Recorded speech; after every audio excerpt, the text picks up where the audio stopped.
नारायणं नमस्कृत्यं नरं चैव नरोत्तमं देवी सरस्वती व्यासं ततो जयमुदीरयेत् नष्टप्रायेषु अभद्रेषु नित्यं भागवतसेव्या भगवती उत्तमश्लोके भक्ति भवति नैष्ठिकी कृष्णाय वासुदेवाय देवकी नंदनाय च नन्दगोपकुमाराय गोविन्दाय नमो नमः। मूकं करोति वाचालं पङ्गुं लङ्घयते गिरिं यत्कृपातमहं वन्दे परमानन्दं माधवं। श्री चैतन्य ईश्वरम श्री गुरुदीन तारिणम। श्रीमद्भागवत महापुराण 8वां स्कंद अध्याय 5। देवताओं का ब्रह्मा जी के पास जाना और ब्रह्मकृत भगवान की स्तुति करना। श्री सुखदेव जी कहते हैं, परीक्षित, भगवान की यह गजेंद्र मोक्ष की पवित्र लीला समस्त पापों को नाश करने वाली है। मैंने तुम्हें सुना दिया। यह रेवत मनवंतर की कथा सुनो। 5वें मनु का नाम था रैवत। वे चौथे मनु तामस के सगे भाई थे। उनके अर्जुन, बलि, बिंद आदि कई पुत्र थे। उस मनवंतर में इंद्र नाम का था विभु और भूतरथ आदि देवताओं के प्रधान गण थे। परीक्षित, उस समय हिरण्यलोमा, वेदशिरा, ऊर्ध्वभाव और सप्त ऋषि थे। उन शुभ ऋषियों की पत्नी का नाम था विकुंठा। उन्हीं के गर्भ से बैकुंठ नामक श्रेष्ठ देवताओं के साथ अपने अंश से स्वयं भगवान ने बैकुंठ नामक अवतार धारण किया। उन्हीं ने लक्ष्मी देवी की प्रार्थना से उनको प्रसन्न करने के लिए बैकुंठ धाम की रचना की। यह लोक समस्त लोकों में श्रेष्ठ है और उन बैकुंठ धाम के कल्याण में गुण और प्रभाव का वर्णन संक्षेप में 3 अध्याय में कर चुका हूँ। भगवान विष्णु के संपूर्ण गुणों का वर्णन तो वह करे जिसे पृथ्वी के परमाणुओं की गिनती कर ली हो। 6ठे मनु के चक्षु के पुत्र थे चाक्षुष। उनके पूर्व पुरुष सुदुम आदि कई पुत्र थे। इंद्र का नाम ये मंत्र ध्रुव था। प्रधान देवता थे आप्य आदि। उस मनवंतर में हविष्मान और बीरक आदि सप्त ऋषि थे। जगतपति भगवान ने उस समय से बैराज की पत्नी संभूति के गर्भ से अजित नामक अंशावतार ग्रहण किया था। उन्होंने समुद्र मंथन करके देवताओं को अमृत पिलाया था तथा वे ही कच्छप रूप धारण करके मंद्राचल की मथानी के आधार बने थे। राजा परीक्षित ने पूछा, भगवान ने क्षीर सागर का मंथन कैसे किया और उन्होंने कच्छप रूप धारण करके किस कारण और किस उद्देश्य से मंद्राचल को अपनी पीठ पर धारण किया? देवताओं को उस समय अमृत कैसे मिला और कौन कौन सी वस्तु समुद्र से निकली? भगवान की यह लीला बड़ी अद्भुत है। आप कृपा करके अवश्य सुनाइए। आप भक्त वत्सल भगवान की महिमा का ज्यों तो वर्णन करते हैं त्यों त्यों ही मेरा हृदय उसको और भी सुनने के लिए उत्सुक हो रहा है। आग अघाने का तो नाम ही नहीं लेता। क्या ना हो, क्यों ना हो, बहुत दिनों से यह संसार की ज्वाला से जलता जो रहा है। सूत जी ने कहा, सौनक आदि ऋषियों, भगवान सुखदेव जी ने राजा परीक्षित के इस प्रश्न का अभिनंदन करते हुए भगवान की समुद्र मंथन की लीला का वर्णन आरंभ किया। श्री सुखदेव जी कहते हैं, परीक्षित, जिस समय की यह बात है उस समय असुरों ने अपने तीखे शस्त्रों से देवताओं को पराजित कर दिया था। उस युद्ध में बहुतों के तो प्राण पर ही बन आई और वे रणभूमि में गिरकर फिर उठ ना सके। दुर्वासा के साथ से तीनों लोग और स्वयं इंद्र भी श्रीहीन हो गए थे। यहाँ तक कि यज्ञ आदि धर्म कर्मों का भी लोप हो गया था। यह सब दुर्दशा देख इंद्र, वरुण आदि देवताओं ने आपस में बहुत कुछ सोचा विचारा, परंतु अपने विचारों से किसी निश्चय पर नहीं पहुँच सके। तब वे सब के सब सुमेरु के शिखर पर स्थित ब्रह्मा जी की सभा में गए। वहाँ उन लोगों ने बड़ी नम्रता से ब्रह्मा जी की सेवा में अपनी परिस्थितियों का विस्तृत विवरण उपस्थित किया। ब्रह्मा जी ने स्वयं देखा कि इंद्र, वायु और देवता श्रीहीन एवं शक्तिहीन हो गए। लोगों की परिस्थिति बड़ी विकट और संकटग्रस्त हो गई। असुर इसके विपरीत फल फूल रहे हैं। समर्थ ब्रह्मा जी ने अपना मन एकाग्र करके परम पुरुष भगवान का स्मरण किया। फिर थोड़ी देर रुककर प्रफुल्लित मुख से देवताओं को संबोधित करते हुए कहा, देवताओं, मैं शंकर जी, तुम लोगों तथा असुर, दैत्य, मनुष्य, पशु, पक्षी, वृक्ष और स्वेद आदि समस्त प्राणी जिनके विराट रूप के अत्यंत स्वल्प अंश से रचे गए हैं, हम लोग उन अविनाशी प्रभु की शरण ग्रहण करें। यद्यपि उनकी दृष्टि में ना कोई बद का पात्र है न रक्षा का। उनके लिए ना कोई उपेक्षणीय है, ना कोई आदर का पात्र है। फिर भी सृष्टि स्थिति प्रलय के लिए समय समय पर वे रजोगुण सतोगुण तमोगुण को स्वीकार किया करते हैं। उन्होंने इस समय प्राणियों के कल्याण के लिए सतगुण को स्वीकार कर रखा है, इसलिए जगत की स्थिति और रक्षा का अवसर है। अतः हम सब लोग उन्हीं जगत गुरु परमात्मा की शरण ग्रहण करते हैं और देवताओं के प्रिय और देवता उनके प्रिय हैं, इसलिए हम निज जनों का अवश्य कल्याण करेंगे। श्री सुखदेव जी कहते हैं, परीक्षित देवताओं से यह कहकर ब्रह्मा जी देवताओं को साथ लेकर भगवान अजित के निज धाम वैकुंठ में गए। वह धाम तमोमयी प्रकृति से परे है।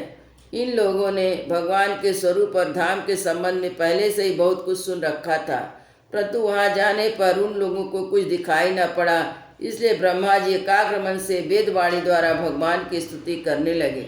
ब्रह्मा जी बोले, भगवान आप निर्विकार सत्य अनंत आदि पुरुष सबके हृदय में अंतर्यामी रूप से विराजमान अखंड हैं। मन जहाँ जहाँ जाता है वहाँ वहाँ आप पहले ही विद्यमान रहते हैं। वाणी आपका निरूपण नहीं कर सकती।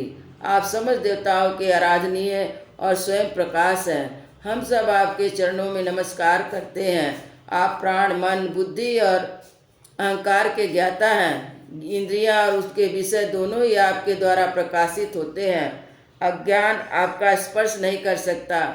प्रकृति के विकार मरने जीने वाले शरीर से भी आप रहित हैं। जीव के दोनों पक्ष अविद्या विद्या आप में बिल्कुल ही नहीं है। आप अविनाशी सुख स्वरूप हैं। सतयुग त्रेतायुग द्वापर में तो आप प्रकट रूप से ही विराजमान रहते हैं। हम सब आपकी शरण ग्रहण करते हैं। यह शरीर जीव का एक मनोचक्र है। 10 इंद्रियां 5 प्राण 15 उसके अरे हैं। सत रजता में तीनों गुण उसकी नाभि हैं। पृथ्वी जल तेज वायु आकाश मन बुद्धि अहंकार 8 उसमें पहिए का घेरा है। स्वयं माया जिसका संचालन करती है, यह बिजली से भी अधिक शीघ्रगामी है। इस चक्र के धूरे स्वयं परमात्मा हैं। वे एकमात्र सत्य हैं। हम आपकी शरण में हैं, जो एकमात्र ज्ञान स्वरूप प्रकृति से परे एवं अदृश्य है, जो समस्त वस्तुओं के मूल में स्थित अव्यक्त है। देश काल अथवा वस्तु से जिनका पार नहीं पाया जाता, वही प्रभु इस जीव के हृदय में अंतर्यामी रूप से विराजमान रहते हैं। विचारशील मनुष्य भक्ति योग द्वारा उन्हीं की आराधना करते हैं। जिस माया से मोहित होकर जीव अपने वास्तविक लक्ष्य अथवा स्वरूप को भूल गया है, वह उन्हीं को और कोई भी उसका पार नहीं पा सकता। परंतु सर्वशक्तिमान प्रभु अपनी उस माया तथा उसके गुणों को अपने बस में करके समस्त प्राणियों के हृदय में समभाव से विचरण करते रहते हैं। जीव अपने पुरुषार्थ से नहीं, उनकी कृपा से उन्हें प्राप्त कर सकता है। हम उनके चरणों में नमस्कार करते हैं। यूँ तो हम देवता एवं ऋषिगण भी उनके परम प्रिय सत्यमय शरीर से उत्पन्न हुए हैं, फिर भी उनके बाहर भीतर एक रस प्रकट वास्तविक स्वरूप को नहीं जानते। तब रजोगुण एवं तमोगुण प्रधान असुर आदि तो उन्हें जान ही कैसे सकते हैं। उन्हीं प्रभु के चरणों में हम नमस्कार करते हैं।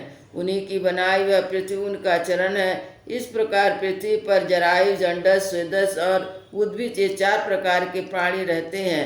वे परम स्वतंत्र है, परमेश्वरशाली है। पुरुषोत्तम पर ब्रह्म हम पर प्रसन्न हो। यह परम शक्तिशाली जल उन्हीं का वीर है। इन्हीं से तीनों लोक और समस्त लोगों के लोकपाल उत्पन्न होते हैं, बढ़ते हैं, जीवित रहते हैं। वे परम ऐश्वर्यशाली पर ब्रह्म हम पर प्रसन्न हो। श्रुतियाँ कहते हैं कि चंद्रमा उस प्रभु का मन है। यह चंद्रमा समस्त देवताओं को अन्न बल वायु है। वही वृक्षों का सम्राट, प्रजा की वृद्धि करने वाला, ऐसे मन को स्वीकार करने वाले परम ऐश्वर्यशाली प्रभु हम पर प्रसन्न हो। अग्नि प्रभु का मुख है। उसकी उत्पत्ति इसलिए हुई कि वेद के यज्ञ आदि कर्म कांड पूर्ण रूप से संपन्न हो सके। यह अग्नि शरीर के भीतर जठराग्नि रूप से और समुद्र के भीतर बड़वान के रूप में रहकर उनमें रहने वाले अन्न जल आदि धातुओं का पाचन करता रहता है। समस्त द्रव्यों की उत्पत्ति उसी से हुई है।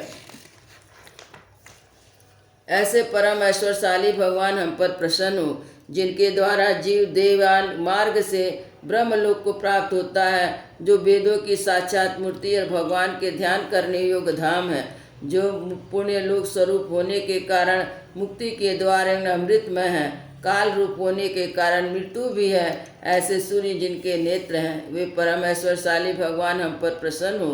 प्रभु के प्राण से ही चराचर का प्राण, उनके मानसिक शारीरिक इंद्रिया संबंधिक बल देने वाले वायु प्रकट हुआ है। वह चक्रवर्ती सम्राट है, जो इंद्रियों के अधिष्ठात्री देवता हम सब उनके अनुचर हैं।